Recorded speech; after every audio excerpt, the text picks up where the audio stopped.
Big win, Don Wilson here with Randy Turner. And fans, if you're wondering why you're looking at some tatted up shins, there's a reason. Because only a true man would go through that much pain to look so good.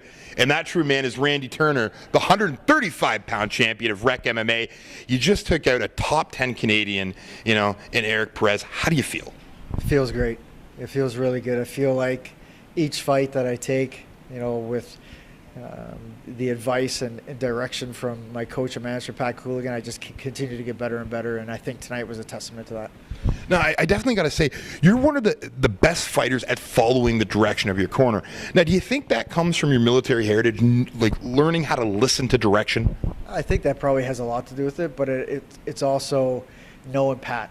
Pat's a mastermind behind the sport. What he does is come up with a game plan. It's up to me to initiate it, right? So really he takes all the thinking out of it for the largest part, and it's just up to me to implement what we've talked about. Now, you got the win. We got to talk about this, him missing the 1 pound, causing all the commotion that, probably kept you up later than you should have been last night. All said and done, did that piss you off as much as it looked like it did? Yeah, it upset me a little bit because, there's a combination of things. One, at that point, I haven't eaten or drank in 24 hours, right? So maybe I fly off the handle a little easier than I normally would. But two is, I pride myself on the fact that I'm a professional soldier, professional athlete. If someone is going to consider themselves a professional, part of that is making weight. So it is that cut and dry. If you're considered a professional athlete, you look at yourself in the mirror and say, yes, I'm a professional, whatever weight, then you need to make that weight. If you sign the contract, you show up on the contract. That's it. Now, I want to touch on the military heritage, because this is the one thing. You're one of the few fighters that not only I respect in the cage, but outside of the cage, because you'll do something that I would never do and probably could never do.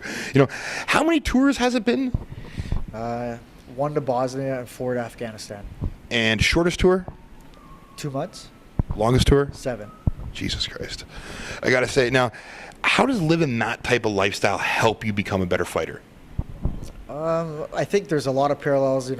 People ask me that question quite a bit, and I think some of the parallels are the sacrifices and the discipline that it takes to succeed in both professions. Now, do you think it has something to do with mental toughness? I was watching the fight there. You had him in guard. He was on top. He was really pushing to get those legs separated, but you weren't having that. You were holding that tight, and that's painful. I know that's painful. I've done a little jiu-jitsu, fan, and I know that's painful. But you had the mental fortitude to keep it together. Do you think going through those real life and death situations helps you in the cage with that mental toughness? I think so, for sure. I had a combination of my coach telling me, keep it closed. So in my mind, that resonates to no matter what, I got to keep that closed. So, if it means putting up with a little bit of pain and discomfort, then so be it. Because at the end of the day, it's only a 5-minute round. So. Now, you had a big win over Clint Kingsbury. I think that put you in the national scene. You had a huge win over Eric Perez tonight. That's probably going to put you in the top 10. What are your goals in this sport? My goals are to continue to get better with each fight. So after this, once the dust settles, I'll sit with Pat and we'll figure out what's best for me. I really trust his judgment and his guidance. So if he picks a fight for me that he thinks is a good fight, I'm not going to question it. I'll take it. I will fight anybody at 135 pounds if my coach thinks that it's a good fight for me. It's a great answer. Now, I got to say, that belt right there has a lot of heritage behind it. Probably one of the most, one of the belts with the biggest heritage behind it in Canadian MMA. Ian Loveland, UFC vet, wore that belt. John Fraser, top 135-pounder nationally, wore that belt. What does wearing that belt mean to you? It means I need to get better.